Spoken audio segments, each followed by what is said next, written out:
শোসকম old place. চমৎকার পরীক্ষা Watson. তোমার হয়তো মনে আছে সেন্ট প্যানক্রাসের মামলাটাই মৃত পুলিশটির শরীরের পাশে একটা টুপি পাওয়া গিয়েছিল। আসামি অস্বীকার করেছিল সেটা তার বলে। লোকটির পেশা কিন্তু ছিল ছবি বাঁধানো, প্রায়ই তাকে আঠা ব্যবহার করতে হতো। হোমসের কথাগুলো বলতে বলতে চোখ মুখ উজ্জ্বল হয়ে উঠছিল। ওয়াটসনকে একটা কমজোর অণুবীক্ষণ যন্ত্রের উপরে চোখ রেখে দেখতে বললেন। দেখো, দেখতে পাচ্ছ? এটা নিঃসন্দেহে আঠা ওয়াটসন। মাঠের ওপরে এই ছড়ানো জিনিসগুলোর দিকে তাকাও একবার। আর ওই যে লোমগুলো দেখতে পাচ্ছ, ওই লোমগুলো হলো টুইট কোটের আঁশ। আর এই আসমান ধূসর রঙের জিনিসগুলো হচ্ছে ধুলা। আর বাঁদিকের এগুলো আঁশ, এবং মাঝখানে এই বাদামি জিনিসগুলো হচ্ছে আঠা। হাসতে হাসতে ওয়াটসন বললেন, মেনে নিলাম, কিন্তু এ থেকে কি কিছু কাজ হবে? হোমস বললেন, না, মানে কি জানো, স্কটল্যান্ড ইয়ার্ড মেরিভে আমাকে একটা মামলা একটু দেখতে বলেছিল। জামার হাতল পরীক্ষা করে দস্তা আর তামার চিহ্ন পেয়ে আমি পয়সার জালিয়াতিটা ধরবার পর ওরা অণুবীক্ষণ যন্ত্রের গুরুত্ব ভালো বুঝতে পেরেছে। হ্যাঁ, ভালো কথা। নতুন একটা মক্কেল আসবার কথা, এখনো এসে পৌঁছালো না। আচ্ছা ওয়াটসন, তোমার রেস সম্বন্ধে কি কিছু জানা আছে? জানি বই কি। আমি যে টাকা উপার্জন করি তার অর্ধেকটা তো খরচ হয় ওতেই, ওয়াটসন উত্তর দিলেন। তাহলে তো তোমাকে রেসের মাঠে নির্দেশিকা হিসাবে কাজে লাগানো যেতে পারে, হোমস আত্মবিশ্বাসের স্বরে বললেন। আচ্ছা, রবার্ট নরবার্টন সম্বন্ধে কি কিছু জানো? নামটা চেনা চেনা মনে হচ্ছে কি? হ্যাঁ নিশ্চয়ই, ওয়াটসন বললেন। উনি তো শোসকম ওল্ড প্লেসে থাকেন। জায়গাটা আমি ভালো করে চিনি, কারণ একবার আমাকে গরমকালে ওখানে কাটাতে হয়েছে। তখন দেখেছিলাম নিউ মার্কেট হিতে তিনি একবার কার্জন স্ট্রিটের বিখ্যাত মশলার ব্যবসায়ী স্যাস ব্রুয়ারকে এমন চমকেছিলেন যে প্রায় তিনি মেরেই ফেলেছিলেন তাকে। বাহ বাহ, বেশ বিপজ্জনক লোক। তার নাম আছে বইকি। ইংল্যান্ডের সবচেয়ে দুঃসাহসী ঘোড়সওয়ার একজন। তিনি বক্সিংয়ে দৌড়ঝাঁপে পারদর্শী। রেসের মাঠ তার নেশা। বহু সুন্দরী সর্বনাশ করেছেন। বাহ বাহ, চমৎকার। সংক্ষেপে তুমি এত সুন্দর করে গুছিয়ে বললে তাতে যেন লোকটাকে চিনি বলেই মনে হচ্ছে। আচ্ছা, এবার তুমি শোসকম ওল্ড প্লেস সম্বন্ধে কি কিছু বলতে পারো? হ্যাঁ, ওয়াটসন বললেন। যতটুকু জানি বলছি, শুনুন তাহলে। এটি শোসকম পার্কের ভিতরে, আর ওখানেই বিখ্যাত শোসকম ঘোড়ার প্রজনন ও শিক্ষণ কেন্দ্র। আর আছে শোসকমের স্প্যানিয়েল কুকুর। প্রত্যেক কুকুর প্রদর্শনীতেই তাদের নাম শোনা যায়। ইংল্যান্ডের এটা একচেটিয়া। এই কুকুর শোসকম ওল্ড প্লেসে ভদ্রমহিলার বিশেষ গর্বের জিনিস। মানে স্যার রবার্ট নরবার্টনের স্ত্রীর? হোমসের প্রশ্ন। ওয়াটসন বললেন, স্যার রবার্ট বিয়ে করেননি। ভালোই করেছেন বিয়ে না করে। তার পরবর্তী জীবনের কথা ভাবলে চমকে উঠবেন। এখন তিনি বাস করেন তার বিধবা বোন লেডি বিয়াট্রিস ফল্ডারের সঙ্গে। বাড়িটা ছিল তার পরলোকগত স্বামী স্যার জেমসের। নরবার্টনের কোনো দাবিই নেই তাতে, শুধু তিনি একটা ভাতা পান। তিনি মরে গেলে সেই ভাতা পাবে স্যার জেমসের ছোট ভাই। তবে বাড়ি ভাড়াটা ভদ্রমহিলা প্রতি বছরই নিয়ে থাকেন। হোমস বললেন, আর ভাই রবার্ট বুঝি খরচ করেন সেটা? ঠিকই ধরেছেন, ওয়াটসন বললেন। হ্যাঁ, ব্যাপারটা অনেকটা সেরকমই। এক নম্বরের শয়তান ওই ভদ্রলোক। তবে সে বোনের উপরে যতই অত্যাচার করুক না কেন, শুনেছি বোন কিন্তু ভাইয়ের প্রতি অনুরক্ত। কেন বলতো? শোসকম নিয়ে ব্যাপারটা কি? হোমস বললেন, আর এইটাই তো আমি জানতে চাইছি। এই বুঝি ওই লোকটা এলো, যার কাছে খবরটা পেয়ে যাব। দরজা খুলে দীর্ঘাকৃতি দাড়ি গোঁফ কামানো লোকটি ঢুকল। বাইরে থেকে এক ঝলক দেখলে মনে হয় অত্যন্ত গম্ভীর প্রকৃতির শক্তসমর্থ একজন মানুষ। নাম জন মেসন। আমার চিঠি পেয়েছিলেন মিস্টার হোমস? মেসনের প্রশ্ন। হোমস বললেন, হ্যাঁ, কিন্তু আপনার চিঠি ঠিক বোঝা গেল না। মেসন বললেন, ব্যাপারটা অত্যন্ত গোপনীয়, তাই ঠিক পরিষ্কার করে লিখে বোঝাবার মতোও নয়, এবং জটিলও বটে। সামনাসামনি বলা দরকার। হোমস বললেন, বেশ, বলুন শুনি। মেসন বললেন, প্রথমেই জানিয়ে রাখি, আমার মনিব স্যার রবার্ট পাগল হয়ে গেছেন। মানে ডার্বির রেসই তার মাথা ঘুরিয়ে দিয়েছে। হোমস বললেন, তাহলে ওই ঘোড়ার বাচ্চাটা নিশ্চয় আপনার তত্ত্বাবধানে আছে? মেসন উত্তর দিল, মিস্টার হোমস, ইংল্যান্ডের সেরা জিনিস ওটি। এ ব্যাপারে আমার চেয়ে ভালো কারোর জানবার কথা নয়। খোলাখুলিভাবে আপনাকে বলছি, কারণ আমি জানি আপনারা মানি লোক। যা বলবো কাকপক্ষীও তা টের পাবে না। মেসন হোমসের কাছে এসে নিচু স্বরে বলল, এটা নিশ্চয় জানবেন, রবার্ট নরবাটনকে ডার্বি জিততেই হবে। এটাই তার শেষ সুযোগ। গলা পর্যন্ত তিনি দেনায় ডুবে আছেন। আপাতত তিনি যা কিছু জোগাড় করতে বা ধার করতে পেরেছেন সমস্তই ওই ঘোড়ার প্রিন্সের উপরে বাজি ধরেছেন। প্রিন্সের সৎ ভাইকে নিয়েও তিনি অনুশীলন করাচ্ছেন মিস্টার হোমস। দুটির মধ্যে কোনো তফাৎ আপনার চোখে পড়বে না, কিন্তু দৌড়ের ব্যাপারে দুটির মধ্যে পার্থক্য হয় এক ফালং এ ঘোড়ার মতো। ঘোড়া আর রেস, এছাড়া তার কোনো চিন্তাই নেই। তার সমস্ত জীবনটাই ওই রেসের উপরে। রেসের দিনটা দেখিয়েই তিনি সব পাওনাদারদের ঠেকিয়ে রেখেছেন। প্রিন্স যদি জিততে না পারে, তাহলেই তিনি সব দিক থেকে ডুববেন। হোমস মন্তব্য করলেন, মরিয়া হয়ে উঠেছেন দেখছি, তা পাগলামিটা কোথায়? মেসন বলল, তার চেহারার দিকে যদি লক্ষ্য করেন তাহলে দেখবেন চোখ দুটো লাল। সারা রাত জেগে থাকেন, সমস্তক্ষণ ঘোড়ার আস্তাবলে থাকেন। চোখে বন্য দৃষ্টি, আর লেডি বিয়াট্রিসের সঙ্গে সম্প্রতি জঘন্য ব্যবহার। চিরদিনই উভয়ে বন্ধু ছিলেন, তার রুচি ও লেডির রুচিও এক, কিন্তু সম্প্রতি তা একদম মুছে গেছে। ভদ্রমহিলাও ঘোড়া ভালোবাসতেন। প্রতিদিন ঠিক ওই সময়ে ভদ্রমহিলা ঘোড়াদের দেখতে যেতেন, আর প্রিন্স ঘোড়াটিকে তিনি সবচেয়ে বেশি ভালোবাসতেন। লাল সুরকির রাস্তা দিয়ে গাড়ির চাকার আওয়াজ পেলেই প্রিন্স ঘোড়াটি প্রতিদিন মুখ তুলে লেডি বিয়াট্রিসের দিকে তাকাত চিনির লোভে। এখন তার সব ঘুচে গেছে, মানে ঘোড়াদের উপর ভদ্রমহিলার সব টান চলে গেছে। এক সপ্তাহ ধরে লক্ষ্য করছি, লেডি আস্তাবলের পাশ দিয়ে চলে যাওয়ার সময় একটা গুড মর্নিং পর্যন্ত বলেন না। হোমস এতক্ষণ চুপ করে সমস্ত ব্যাপারটা মনোযোগ দিয়ে শুনছিলেন।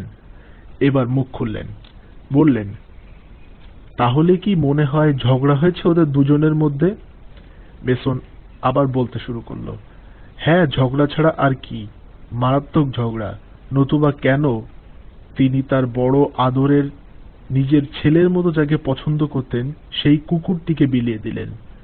মেসন কষ্টের স্বরে বললেন, দুর্বল হার্ট আর শোথ রোগ নিয়ে লেডি ভাইয়ের সঙ্গে পাল্লা দিতে পারত না, অথচ ভাই কিন্তু প্রতিদিন সন্ধেই 2 ঘন্টা করে বোনের ঘরে কাটাতেন। খুবই ঘনিষ্ঠ ছিল ওরা, কিন্তু সব এখন চুকে বুকে গেছে, আর তিনি বোনের ধারে কাছেও ঘেঁষেন না। ভদ্রমহিলার জন্য বড় কষ্ট হয়, খুব মনমরা হয়ে আছেন, পাক্কা নেশাখোরদের মতো মদ খাচ্ছেন। হোমস হঠাৎ মেসনকে থামিয়ে প্রশ্ন করলেন, আচ্ছা, এই মনোমালিন্যের আগেও কি তিনি মদ খেতেন? মেসন চটপট উত্তর দিল, ওর রাধুনী স্টিভেন্সের কাছে শুনেছি আগে 1-8 গ্লাস খেতেন, কিন্তু আজকাল প্রতি সন্ধ্যায় 2-3 বোতল খাচ্ছেন। সবকিছু পাল্টে গেছে মিস্টার হোমস। আমার মনে হয় একটা কিছু ভারী বিশ্রী ব্যাপার ঘটে গেছে। তাছাড়া কিছুদিন ধরে লক্ষ্য করছি রোজ রাতে পুরনো গির্জার মাটির নিচে গুপ্ত ঘরে গিয়ে আমার মনিবটি কিছু একটা করেন। সেখানে কার সঙ্গে যেন দেখা করেন। কথাটা লুফে নিয়ে হোমস বললেন, বলে যান মেসন। তারপর কি হলো? মেসন আবার বলতে শুরু করলেন, স্টেফেন্স নিজে তাকে যেতে দেখেছে রাত 12টায়, প্রবল বৃষ্টির মধ্যেও। তাই পরদিন আমি নিজে জেগে বসেছিলাম, দেখলাম সত্যিই মনিব আবার বেরিয়ে পড়ছেন। স্টেফেন্স আর আমি গেলাম পিছু পিছু। খুব বিপদের কাজ, কিন্তু ধরা পড়লে মহা মুশকিল হতো। স্যার রবার্ট খেপে গেলে প্রচণ্ড মারধর করেন। ঘুষির জোর কি সাংঘাতিক, কাউকে মানবেন না তখন। তাই বেশি কাছে যেতে সাহস হলো না, যদিও ঠিক ঠিক লক্ষ্য রাখলাম। চললেন ভূতের পাওয়া গুপ্ত ঘরটার দিকে। একজন লোক সেখানে তার প্রতীক্ষায় ছিল। এত পুরনো সেই ভাঙা গির্জাটা যে কেউ জানে না সেটা কতদিনের। আর তার নিচে আছে একটা ঘর যেটাকে আমরা সবাই ভয় করি। দিনের বেলাতেও জায়গাটা স্যাঁতসেঁতে অন্ধকার, এবং এমন লোক খুব কমই আছে যে রাত্রে যাওয়ার সাহস করবে ওঠার কাছে। অথচ আমার মনিবের মনে কোনো ভয় ডর নেই, স্যার। আচ্ছা, রাতে তিনি ওখানে কেন যান বলুন তো? হোমস মেসনকে থামিয়ে দিয়ে বললেন, দাঁড়ান, আপনি বলছেন আর একজন লোকের সঙ্গে দেখা করতে যায়। নিশ্চয়ই সে আপনাদের আস্তাবলের কিংবা বাড়ির অন্য কেউ। মেসন বললেন, আমার চেনা কোনো লোক নয়। হোমস বললেন, কি করে জানলেন? তাকে আমি দেখেছি মিস্টার হোমস, মেসন উত্তর দিল। দ্বিতীয় দিন রাত্রে স্যার রবার্ট যখন ফিরে গেলেন, স্টেফেন্স আর আমি খরগোশের মতো ঝোপের আড়ালে কাঁপছি। আকাশে কাস্তের ফলার মতো চাঁদের আলো দেখলাম। স্যার রবার্ট চলে গেলে আমরা গা ঝাড়া দিয়ে উঠে পড়ে পা টিপে টিপে গির্জার ভিতরে এমনভাবে পৌঁছে গেলাম যে আমরা কিছুই জানি না। বললাম, আরে বন্ধু, ভালো আছো তো? মনে হলো প্রথমটায় চমকে উঠে তারপর নিজেকে সামলে নিয়ে ঘাড় ফিরিয়ে এমনভাবে তাকালো যেন স্বয়ং শয়তানের দেখা পেয়েছে। তারপর সে একটা বিকট চিৎকার করে পালিয়ে গেল ওই অন্ধকারের মধ্যে। 1 মিনিটের মধ্যেই সে আমাদের চক্ষুকর্ণের আড়ালে চলে গেল। হোমস বললেন, হ্যাঁ নিশ্চয়ই, হলপ করে বলতে পারি তার মুখ হলদে ইতর কুকুরের মতো লোকটা। স্যার রবার্টের মতো মানুষের সঙ্গে তার কি কাজ থাকতে পারে? হোমস কিছুক্ষণ চিন্তায় ডুবে গিয়ে তারপর বললেন, লেডি বিয়াট্রিসের সঙ্গে এখন কে থাকেন? মেসন উত্তর দিল, তার দাসী ক্যারি ইভান্স। 8 বছর ধরে সে এখানেই আছে। হোমস বললেন, নিশ্চয়ই সে তার অনুগত। এ কথায় মেসন একটু অপ্রস্তুত হয়ে গেলেন। হ্যাঁ, অনুগত নিশ্চয়ই, তবে কার প্রতি অনুগত তা বলতে পারছি না। বুঝতে পারলাম না মিস্টার মেসন। হ্যাঁ, এটা ঠিক বুঝতে পারছি যে স্যার রবার্টের আওতায় কোনো মেয়েই নিরাপদ নয়।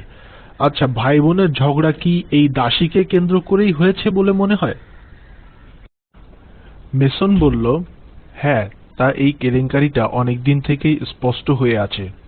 হোমস বললেন, কিন্তু হয়তো বোন এই ব্যাপার আগে থেকে জানতে পারেনি। আচ্ছা, এও তো হতে পারে বোন হঠাৎ এই ব্যাপারটি জানতে পারেন এবং স্ত্রী লোকটিকে সরিয়ে দিতে চান, কিন্তু ভাই তা করতে দেবে না। অসুস্থ বোনটি তার দুর্বল শরীর নিয়ে জোর খাটতেও পারছে না, ফলে ঘৃণ্য দাসীটি তার সঙ্গে সঙ্গেই ফিরছে। মহিলাটি কথা বলেন না, মন মরা হয়ে সুরায় ডুবে থাকেন, আর স্যার রবার্ট ক্রুদ্ধ হয়ে বোনের আদরের কুকুরটি সরিয়ে দেন তার কাছ থেকে। কেমন মিলছে তো?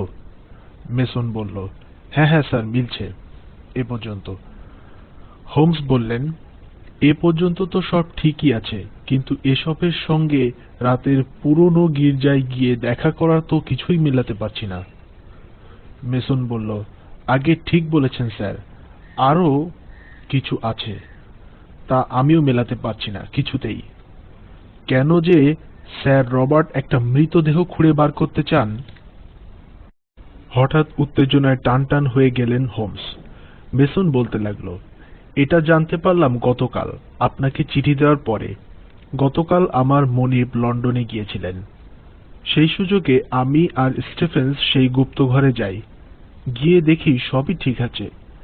এক কোণে কেবল একটা মানুষের শরীরের খানিকটা পড়েছিল। হোমস বললেন, নিশ্চয়ই পুলিশে খবর দিয়েছিলেন? গম্ভীরভাবে হাসলেন মেসন। বললেন, মনে হয়নি ওদের এ ব্যাপারে উৎসাহ আছে। ওটা আর কিছুই নয়, কেবল একটা মমির মাথার কয়েকটা হাড়, 1000 বছরের পুরনো হয়তো। স্টিফেন্স আর আমি একথা জোর দিয়ে বলতে পারি ওটা একটা কোনায় কাঠের তক্তায় চাপা দেয়া অবস্থায় ছিল। অন্য কোনটা আগের দিনের মতো কালো খালি দেখলাম, যেমনটি ঠিক তেমনটি রেখে এসছি। হোমস মেসনের প্রশংসা করে বললেন, বুদ্ধিমানের মতো কাজ করেছেন। স্যার রবার্ট কাল বাড়ি ফিরছেন তো রাতে? মেসন বললেন, না, তার আজই ফেরবার কথা। মেসন বলতে লাগলো, আজ 1 সপ্তাহ হলো খুব চেঁচাচ্ছিল কুকুরটা। সেদিন সকালে মনিবের মেজাজটা খিচড়ে ছিল। তিনি রেগে মেগে কুকুরটাকে এমন জোরে চেপে ধরলেন, ভাবলাম মেরেই ফেলবেন বুঝি। তারপর জকি স্যান্ডি বেইনকে তিনি গ্রিন ড্রাগনের বুড়ো বার্নসের কাছে পাঠিয়ে দিলেন। নীরবে বসে চিন্তা করতে লাগলেন হোমস। সবচেয়ে পুরনো আর সবচেয়ে কড়া পাইপ তিনি ধরিয়েছিলেন। শেষ পর্যন্ত বললেন, আরো একটু স্পষ্ট খবর চাই। মেসন পকেট থেকে একটা চিঠি বার করে সাবধানে সেটার ভাঁজ খুলে হোমসের হাতে তুলে দিলেন। হয়তো এটা থেকে ব্যাপারটা আরো স্পষ্ট হয়ে উঠবে আপনার কাছে। চিঠির ভেতর একটা হাড়ের টুকরা হোমসের নজরে এলো। কৌতূহলের সঙ্গে হোমস পরীক্ষা করলেন সেটা। তারপর বললেন, কোথায় পেলেন এটা? লেডি বিয়াট্রিসের ঘরের নিচে যে ঘরটা বাড়িটাকে গরম করার কাজ করত সেখানে। মেসন বলল, অনেকদিন ওখানে আগুন জ্বালানো হয়নি, কিন্তু স্যার রবার্ট ঠান্ডার দোহাই দিয়ে আবার ওটা জ্বালাবার ব্যবস্থা করলেন। ওটার দেখাশোনা করে আমারই এক ছোকরা হারভে। আজই সকালে সে এটা নিয়ে আমার কাছে এসে পৌঁছে দেয়। জিনিসটা ভালো ঠেকেনি ওর চোখে। আমারও ঠেকছে না, হোমস বললেন। ওয়াটসন পাশেই বসেছিলেন, এতক্ষণ সব শুনছিলেন। তাকে হোমস জিজ্ঞাসা করলেন, তোমার কি মনে হয় ওয়াটসন? ওয়াটসন ভালো করে পরীক্ষা করে আত্মবিশ্বাসের সঙ্গে বললেন, পুড়ে যাওয়া, একেবারে কালো হয়ে যাওয়া একটা হাড়ের টুকরা ওটা, কিন্তু চিনতে এতটুকু অসুবিধা হচ্ছে না যে ওটা মানুষের উরুর হাড়ের উপরের অংশ। হোমসের মুখ উজ্জ্বল হয়ে উঠল। তিনি বললেন, কটার সময় ওই ছোকরা আগুন জ্বালাবার কাজ করে ঘরে? মেসন বলল, রোজ সন্ধ্যায় গিয়ে জেলে দিয়ে চলে আসে। হোমস বললেন, তাহলে বাইরে থেকে কি যাওয়া যেতে পারে ওখানে? মেসন বলল, হ্যাঁ, বাইরের দিকে একটা দরজা আছে বটে, একটা সিঁড়ি দিয়ে সেই পথে যাওয়া যায়। সেখানে লেডি বিয়াট্রিসের ঘর। সেই সিঁড়িতে যাওয়ার আরো একটা দরজা আছে সেখানে। হোমস ঝমঝম করে বললেন, অত্যন্ত গভীরে পৌঁছে গেছে ব্যাপারটা, নোংরাও বটে।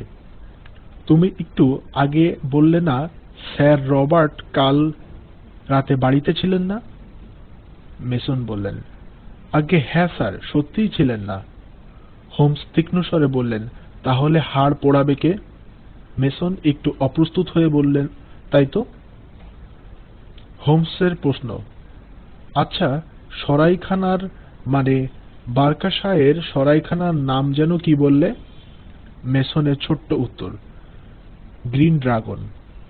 আচ্ছা, বার্কাশায়ারের ওই অঞ্চলে ভালো মাছ ধরা যায়? হোমসের গম্ভীর স্বর। আজ্ঞে হ্যাঁ, মেসন বলল, শুনেছি মিলের ছোট নদীটায় ট্রাউট আর হল এর লেকে মাছ পাওয়া যায়। বাস বাস, যথেষ্ট। ওয়াটসন আর আমি তো মাছ ধরতে খুব ওস্তাদ, কি বলো ওয়াটসন? এবার থেকে গ্রিন ড্রাগনে তুমি আমাদের দেখতে পাবে। আজ রাত্রে আমার সঙ্গে আর দেখা করতে হবে না, একটু লিখে জানালেই হবে।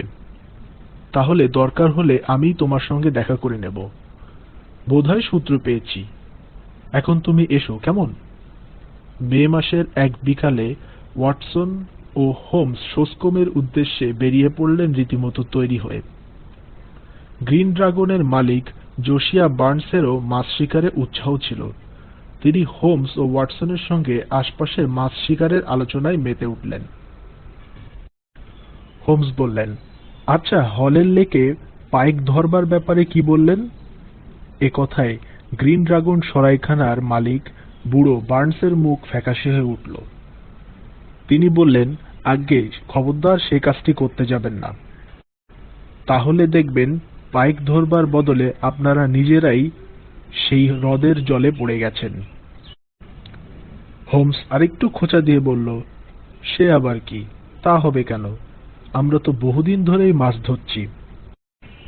বার্নস বললেন, আজ্ঞে, ব্যাপারটা হলো স্যার রবার্ট। টাউটদের ব্যাপারে তার প্রচুর হিংসা আছে। আপনারা দুজন অচেনা মানুষ। তিনি সেখানে ঘোড়াদের অনুশীলন করান, আর তার কাছে গিয়ে পৌঁছালে তিনি নির্ঘাত খেপে যাবেন, কারণ কোন রকম ঝুঁকিই তিনি নেবেন না। শুনেছি তার একটা ঘোড়া ডার্বিতে দৌড়াবে। হোমস বললেন। বার্নস বললেন, হ্যাঁ হ্যাঁ, ঠিকই শুনেছেন, ঘোড়াটাও চমৎকার। আমরা সবাই আমাদের সব টাকা ওর উপর বাজি রাখছি, আর স্যার রবার্টও রাখছেন। এ পর্যন্ত বলে তিনি চিন্তিতভাবে আমাদের দিকে তাকালেন। বললেন, তা আপনারাও কিছু রাখছেন নাকি? হোমস সঙ্গে সঙ্গে বললেন, না না, ওসব ঘোড়াটোড়ার মধ্যে আমরা নেই। আমরা স্রেফ বার্কাশায়ের ফাঁকা জায়গায় হাওয়া খেয়ে ক্লান্তি দূর করতে এসেছি। বার্নস বললেন, তা সেদিক থেকে ঠিক জায়গাতেই এসেছেন আপনারা। হাওয়া এখানে অঢেল। কিন্তু মনে রাখবেন, স্যার রবার্ট সম্বন্ধে যা বললাম, ওর স্বভাব হলো আগে মেরে বসা, তারপর ব্যাপার শোনা। ওর পার্ক এড়িয়ে চলবেন। আপনারা নেহাত সহজ সরল মানুষ, তাই ব্যাপারটা আপনাদের বলে দেয়াই ভালো মনে করলাম। হোমস বললেন, ঠিক আছে মিস্টার বার্নস, তাই হবে। আপনি কোনো চিন্তা করবেন না। আচ্ছা, একটা দারুণ কুকুর দেখেছিলাম হল ঘরে, ঘেউ ঘেউ করছিল। বার্নস বললেন, আজ্ঞে হ্যাঁ, ওটি হচ্ছে খাঁটি সোসকোমের কুকুর। ওর থেকে ভালো কুকুর সারা ইংল্যান্ডে পাবেন না। হোমস বললেন, আমি নিজে কুকুরের ব্যাপারে আগ্রহী। আচ্ছা, অমন একটা কুকুরের কি রকম দাম হতে পারে? সে দাম দেওয়ার ক্ষমতা আমার নেই। বার্নস বললেন, স্যার রবার্ট নিজেই এটা আমাকে দিয়েছেন। কুকুরটা সবসময় বেঁধে রাখতে হয়, ছেড়ে দিলে তক্ষুনি হলে চলে যাবে। লোকটি উঠে গেলে হোমস বললেন, কিছু কিছু গুটি আমাদের হাতে এসেছে ওয়াটসন। আচ্ছা, শুনলাম তো স্যার রবার্ট এখনো লন্ডনে। অতএব প্রহারের ভয় না রেখে তো আমরা আজ রাত্রেই তার এলাকায় প্রবেশ করতে পারি। ওয়াটসন বললেন, কোনো সূত্র কি পেয়েছ নাকি হোমস? হোমস বললেন, মনে হচ্ছে সপ্তাহখানেক আগে এমন একটা ব্যাপার ঘটে গেছে যার প্রভাব গভীরভাবে সোসকোমের সংসারের ভিতরে ঢুকে পড়েছে। যা যা সূত্র পাওয়া গেছে পরীক্ষা করে দেখতে হবে। প্রিয় পঙ্গু বোনকে তার ভাই দেখতে যান না। বোনের আদরের কুকুরটাও ভাই বিলিয়ে দিয়েছেন। এ থেকে কি ধারণা তোমার মনে জাগছে? ওয়াটসন বললেন, ভাইয়ের প্রতিহিংসা ছাড়া আর কিছুই নয়। আর ওই গুপ্তকক্ষের ব্যাপারটাও চিন্তার বিষয়। হোমস বললেন, হ্যাঁ, ওটা আমার মাথায় আছে। দুটো একেবারেই আলাদা জিনিস, গুলিয়ে ফেললে চলবে না। দুটো ধারা। প্রথমটা হচ্ছে লেডি বিয়াট্রিসকে নিয়ে, এবং দ্বিতীয় ধারাটি হচ্ছে স্যার রবার্টের। ডার্বি জেতার জন্য তিনি একেবারে দেউলিয়া হয়ে যেতে পারেন। অত্যন্ত দুঃসাহসী ও মরিয়া মানুষ তিনি। যা তার উপার্জন সব তার বোনের কাছ থেকে, এবং বোনের পরিচালিকাটি তার হাতের পুতুল। এ পর্যন্ত ব্যাপারটা ভালোই বুঝতে পারছি। ওয়াটসন বললেন, ওই গুপ্তকক্ষটা? হোমস বললেন, হ্যাঁ হ্যাঁ, ওই গুপ্তকক্ষটা। আচ্ছা ওয়াটসন, ধরো যদি, মানে তর্কের খাতিরে বলছি, যে স্যার রবার্ট তার বোনকে হত্যা করেছেন। ওয়াটসন ভ্রু কুঁচকে বললেন, তা কি করে হয়? না না হোমস, এ একেবারেই অসম্ভব। হোমস অন্যমনস্ক হয়ে বললেন, হয়তো তাই ওয়াটসন। স্যার রবার্ট সৎবংশের সন্তান, কিন্তু পাখির ঝাঁকেও কি কখনো কখনো মরা খাওয়া কাকের দেখা মেলে না? আচ্ছা, এও তো মনে করা যেতে পারে যে তিনি দেশ ছেড়ে পালাতে পারছেন না যতক্ষণ না টাকাটা গুছিয়ে নিতে পারছেন, আর সেটা একমাত্র সম্ভব হতে পারে সোসকম প্রিন্সের সাফল্যের ফলেই। অতএব এখনো তাকে থাকতেই হচ্ছে, এবং সেক্ষেত্রে মৃতদেহটার একটি সদ্গতি করা দরকার, আর সেজন্য প্রয়োজন এমন একজনের যে বোনের ভূমিকা পালন করবে। গুপ্ত গৃহে বড় একটা কেউ যায় না। বোনের শরীরটা গোপনে সেখানে নিয়ে গিয়ে অগ্নিস্থলে পুড়িয়ে ফেললে কেবল আমরা যে সূত্র পেয়েছি তাছাড়া আর কোনো প্রমাণ তখন থাকবে না। কি বলো ওয়াটসন? ওয়াটসন বললেন, অবশ্যই এ সম্ভব হতে পারে, যদি তুমি মৌলিক ভয়ঙ্কর প্রশ্নটা মেনে নিতে পারো। হোমস বললেন, কাল একটা ছোটখাটো পরীক্ষা করে দেখব ওয়াটসন, যদি তাতে কোনো আলোকপাত করা সম্ভব হয়। ইতিমধ্যে আমরা আমাদের একটা পরিচয় বজায় রাখব। অতএব চলো সরাইয়ের মালিকের ওখানে। মদ পান করতে করতে ইল আর ডেসমাস সম্পর্কে তার সঙ্গে উচ্চ পর্যায়ের আলোচনা করা যাবে। তাহলে ওর প্রিয় পাত্র হয়ে উঠতে পারব। হয়তো তাতে করে এমন কোনো স্থানীয় কিংবদন্তি শুনতে পাবো যা আমাদের কাজে আসতে পারে। সকালবেলায় হোমস আবিষ্কার করলো যে আমরা টোপ না নিয়েই মাছ ধরতে এসেছি, ফলে সেদিনের মতো মাছ ধরার দায়িত্ব থেকে মুক্তি পেল। বেলা 11টা নাগাদ ওয়াটসন ও হোমস বেড়াতে বের হলো। গ্রিন ড্রাগনের মালিকের অনুমতি নিয়ে সেই কুকুরটা তারা সঙ্গে নিল। দুজনে ওরা ঘুরতে ঘুরতে দুটো উঁচু গেটওয়ালা বাড়ির সামনে এসে থামলেন। হোমস বললেন, এই হলো জায়গাটা। মিস্টার বার্নসের কাছে শুনেছি দুপুর নাগাদ বৃদ্ধা বেরিয়ে পড়েন গাড়ি করে, আর গেট খোলার সময় গাড়িটা ধীরে ধীরে এগোতে থাকে। বেরিয়ে আসার পরে এবং গাড়িটা পূর্ণগতি নেওয়ার আগে তুমি দু একটা প্রশ্ন করে গাড়িটা থামাবে। হোমস ওয়াটসনকে ফিসফিস করে বললেন, দেখো ওয়াটসন, আমার জন্য ভেবো না, আমি ওই ঝোপটার আড়াল থেকে যা পারি লক্ষ্য করব। বেশি ওদের অপেক্ষা করতে হলো না। মিনিট 10-এর মধ্যেই দেখা গেল বড় ধূসর রঙের ঝকঝকে একজোড়া ঘোড়ায় টানা হলদে গাড়িটা দুদিকে গাছের সারির মধ্যে দিয়ে সরু পথে এগিয়ে আসছে। তখন হোমস কুকুরটাকে সঙ্গে করে ঝোপটার পেছনে গুড়ি মেরে বসেছিলেন এবং ওয়াটসন নির্বিকারে দাঁড়িয়ে হাতের বেতটা দোলাচ্ছিলেন। হঠাৎ একজন ভিতর থেকে দৌড়ে এসে খুলে দিল গেটটা। এই সময় গাড়িটার গতি একেবারে কমে এসেছে, ফলে ভিতরটা ভালো করে দেখার সুযোগ পাওয়া গেল। একজন যুবতী সেই গাড়িতে, তার মাথার চুলের রং সোনের মতো, মুখে একটা অবজ্ঞা আর তাচ্ছিল্যের ভাব। যুবতীটি বসেছিলেন গাড়ির বাঁ দিকে, আর ডান দিকে বসেছিলেন এক বয়স্কা স্ত্রীলোক, যার পিঠটা কুঁজো আর একরাশ কম্বল চাদরে তার সারা শরীর ও মুখ ঢাকা। এর থেকে বোঝা যায় তিনিই হলেন অসুস্থ বৃদ্ধাটি। গাড়িটা বড় রাস্তায় এসে পড়লে ওয়াটসন খুব গম্ভীরভাবে হাত বাড়ালেন। কোচওয়ান লাগাম টানলে ওয়াটসন জিজ্ঞাসা করলেন, স্যার রবার্ট সোসকম ওল্ড প্লেসে আছেন কিনা? আর ঠিক সেই মুহূর্তেই হোমস বেরিয়ে এসে কুকুরটাকে ছেড়ে দিলেন। একটা আনন্দসূচক আওয়াজ করে কুকুরটা তীব্র বেগে গাড়ির পাদানিতে লাফিয়ে উঠল, আর প্রচণ্ড ক্রোধে আরোহীর কালো স্কার্টটা কামড়ে ধরতে গেল। একটা কর্কশ গলা শোনা গেল, চলো, চালিয়ে চলো। কোচওয়ান চাবুক কষালো, ওখানেই রয়ে গেলাম আমরা। কুকুরটাকে চেন আটকাতে আটকাতে হোমস বললেন, একটা জিনিস আমার কাছে পরিষ্কার হয়ে গেল ওয়াটসন, কারণ কুকুররা কখনো ভুল করে না। ও ভেবেছিল ওর মনিব, কিন্তু দেখল যে একে ও চেনে না। ওয়াটসন বললেন, মনে হচ্ছে ওটা পুরুষের গলা।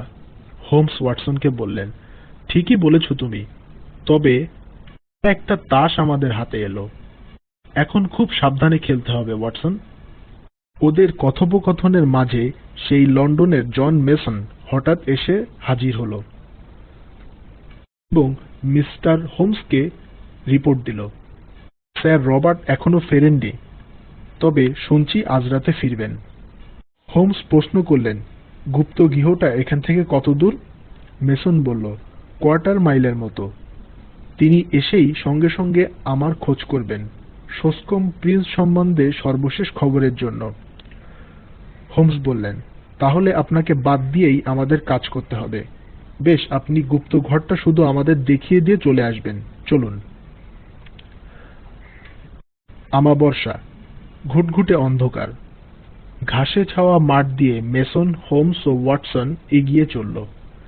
শেষ পর্যন্ত একটা অন্ধকারের স্তূপের সামনে এসে দাঁড়ালো। একটা ভাঙা প্রাচীন গির্জা।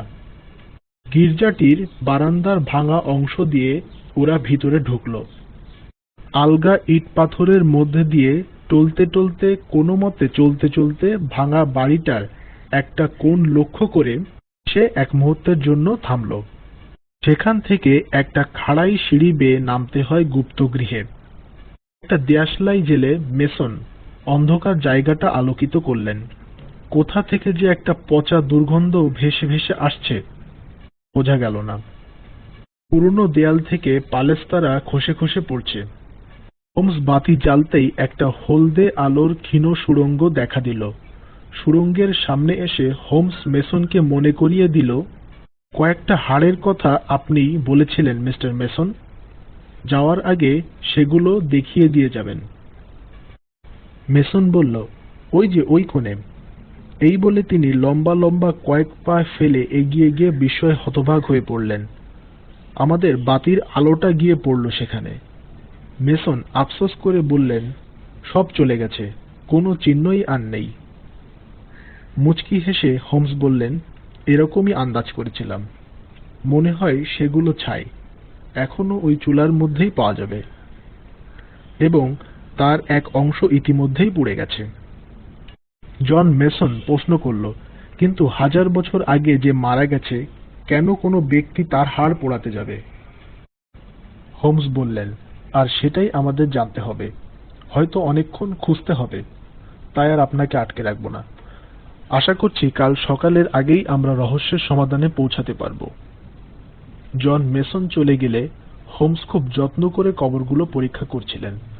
পকেট থেকে একটা ছোট শীতকাঠি বার করে সেটা কবরের ফাঁকে ঢুকিয়ে দিলেন। তারপর সেটাই চার দিতেই উঠে গেল সামনের দিকটা। একটা কিছু ভেঙে যাওয়ার বা ছিঁড়ে যাওয়ার শব্দ উঠল, কিন্তু ডালাটা আবার নেমে আসার আগেই ভিতরের বস্তুটির অংশমাত্র সবে দেখা গেছে এমন সময় এক জায়গা থেকে বাধা এলো, যা হোমস একেবারেই আশা করতে পারেননি। উপরের গির্জায় কার যেন পায়ের শব্দ। সে শব্দ এমন কজনের যে কোনো বিশেষ মতলব নিয়ে এসেছে এবং সেখানে পা ফেলে ফেলে এগিয়ে আসছে। সে জায়গাটা তার ভালো করেই চেনা।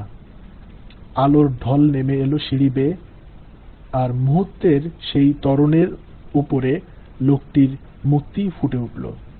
ভয়ঙ্কর তার চেহারা, যেমন লম্বা চওড়া তেমনি ভয়ঙ্কর। একটা বড় আকারের আস্তাবলের লণ্ঠন তার সামনে ধরা। লণ্ঠনের ঊর্ধ্বমুখী আলোয় এক বলিষ্ঠ ও গুম্ফ ঠকিত মুখ, ক্রুদ্ধ দুই চোখ দেখা গেল। জ্বলন্ত দু চোখের তীক্ষ্ণ দৃষ্টি ঘুরতে ঘুরতে শেষ পর্যন্ত হোমসের উপর নিবৃত্ত হল। লোকটা বাঘের গর্জনের মতো আওয়াজ করে চিৎকার করে বলল, কারা তোমরা? শয়তানের দল! কি করছো এখানে আমার এলাকায়? হোমসের তরফ থেকে যখন কোনো উত্তর পাওয়া গেল না, লোকটা তখন 2 পা এগিয়ে হাতের ভারী লাঠিটা উঁচু করে তুললেন এবং পুনরায় চিৎকার করে বললেন, কালা নাকি? শুনতে পাচ্ছ তোমরা কারা? কি করছো এখানে? লাঠিটা তার হাতে কাঁপতে লাগলো। হোমস একটুও ভয় না পেয়ে এগিয়ে গেলেন তার দিকে। বললেন, আমার আপনাকে কয়েকটা প্রশ্ন করার আছে স্যার রবার্ট। মুহূর্তের মধ্যে হোমস পেছনে একটা কবরের ঢাকনা সরিয়ে ফেললেন। বললেন, এই জিনিসটা কি? কি কাজে এটার এখানে? লণ্ঠনের আলোয় আপাদমস্তক কাপড়ে ঢাকা একটা শরীর চোখে পড়ল। নাক আর চিবুক সর্বস্ব একটা মৃতদেহের জ্বলজ্বলে চোখ দুটো বিবর্ণ মুখমণ্ডল থেকে ঠিকরে বেরিয়ে আসছে। রবার্ট আটকে উঠলেন। সুতীব্র চিৎকার করে টলতে টলতে পিছিয়ে গিয়ে নিজেকে কোনো মতে সামলে নিয়ে হোমসকে বললেন, এ খবর আপনি কি করে জানলেন? তারপর কর্কশ স্বরে বললেন, এসবের ঝামেলায় আপনি কেন এসেছেন? হোমস বললেন, আমার নামের সঙ্গে আপনি নিশ্চয়ই পরিচিত। শুনুন তাহলে, আমার নাম শার্লক হোমস। আমার কাজ হলো অপরাধীদের খুঁজে বের করা এবং তাদেরকে আইনের হাতে তুলে দেওয়া। এখন মনে হচ্ছে আপনাকে অনেক কিছুই জবাবদিহি করতে হবে। মুহূর্তকাল জ্বলন্ত চোখে স্যার রবার্ট তাকিয়ে রইলেন। হোমসের শান্ত স্বর আর শীতল ভাবভঙ্গির ফল ফলল। নীরবতা ভঙ্গ করে হোমস গম্ভীর স্বরে বললেন, আপনারা যা বলবার তা পুলিশের কাছে গিয়েই বলবেন। চওড়া কাঁধে ঝাঁকুনি দিলেন স্যার রবার্ট। বললেন, ঠিক আছে ঠিক আছে, বাড়ির ভিতরে আসুন, তাহলে নিজের চোখেই পরিস্থিতিটা বুঝতে পারবেন। মিনিট 15 হাঁটার পর ওরা একটা ঘরে এসে উপস্থিত হলো। হোমস আর ওয়াটসন ভালো করেই চারিদিকে নজর রাখছিলেন। কাচের আলমারির ভিতরে সারি সারি বন্দুকের নল, সম্ভবত এটা অস্ত্রাগার। হঠাৎ স্যার রবার্ট ওদের সেই ঘরে রেখে বেরিয়ে গেলেন। যখন ফিরলেন তার সঙ্গে আরো 2 জন লোক। একজন হলো সেই তরুণী যাকে আমরা গাড়িতে দেখেছিলাম, আর অপর লোকটি হলো একটা ছোটখাটো ইঁদুরমুখ মানুষ, যার ভাবভঙ্গি বিশ্রী চোরের মতো। দুজনেই অত্যন্ত হকচকিয়ে গেল হোমস আর ওয়াটসনকে দেখে। হোমস বুঝলেন স্যার রবার্ট এদের কিছুই বলেননি। স্যার রবার্ট পরিচয় করিয়ে দিয়ে বললেন, এরা হলেন মিস্টার আর মিসেস নরলেট। বিয়ের আগে এই মিসেস নরলেটই ছিল আমার দিদির পরিচালিকা। ওদের এখানে আনার কারণ পরিস্থিতিটা আপনার কাছে সঠিকভাবে উপস্থিত করা। রবার্ট এবার একটু গলা ঝেড়ে বেশ প্রস্তুত হয়ে বললেন, মিস্টার হোমস, তাহলে ব্যাপারটা খুলেই বলি। নিশ্চয়ই আপনি আমার ব্যাপারে অনেকটাই এগিয়েছেন, নতুবা ওই ভাঙা গির্জায় আপনার দেখা পেতাম না। সুতরাং আপনি নিশ্চয়ই এতক্ষণে ভালো করেই জেনে ফেলেছেন ডার্বির জন্য আমার একটা ঘোড়া আমি বাজি ধরেছি, যেটার সম্ভাবনার কথা বিশেষ কেউ ভাবেনি এবং যার সাফল্যের উপর আমার সর্বস্ব নির্ভর করছে। জিতলে সব সমাধান হয়ে যাবে, না জিতলে ভাবতে পারছি না আমার দশা কি হবে। হোমস বললেন, হ্যাঁ, আপনার ব্যাপারটা ভালো করেই হৃদয়ঙ্গম করতে পারছি। রবার্ট আবার বলতে লাগলেন, সবকিছুর জন্যই আমি আমার বোনের উপর নির্ভরশীল, কিন্তু এই সম্পত্তিতে তার কেবল জীবন সত্য ছাড়া কিছুই নয়, আর আমি একেবারেই আমার পাওনাদার ইহুদিদের হাতে। এবং ভালো করেই আমি জানি যে বোনের মৃত্যুর সঙ্গে সঙ্গেই তারা এক ঝাঁক শকুনের মতো আমার উপর ঝাঁপিয়ে পড়বে, সমস্ত কিছুই ক্রোক করবে, আস্তাবল ঘোড়া কিছুই বাদ দেবে না। মিস্টার হোমস, সেই বোন, আমার প্রিয় বোন মারা গেছে ঠিক 1 সপ্তাহ আগে। হোমস জলদ গম্ভীর স্বরে বললেন, সে খবর আপনি কাউকে জানাননি কেন? রবার্ট চটপট উত্তর, কি করে জানাবো? একেবারে ধ্বংসের মুখে আমি। 3 সপ্তাহের মতো আমি যদি খবরটা চেপে রাখতে পারি তাহলে আর কোনো অসুবিধা হবে না। আমি ভেবে দেখলাম মিসেস নরলেটকে দিয়ে যদি আমার ভগ্নীর ভূমিকায় অভিনয় করাতে পারি, মানে আমার বোনের পোশাক পরে তার দিনে একবার গাড়িতে করে যাওয়া আর ফিরে আসা, ব্যাপারটা কেউ বুঝতেই পারবে না, কারণ পরিচালিকা ভিন্ন আর কেউই তার ঘরে প্রবেশ করে না। তাই ব্যবস্থা করেই ফেললাম। হ্যাঁ, ভালো কথা মিস্টার হোমস, আর একটা কথা আপনাকে বলা দরকার।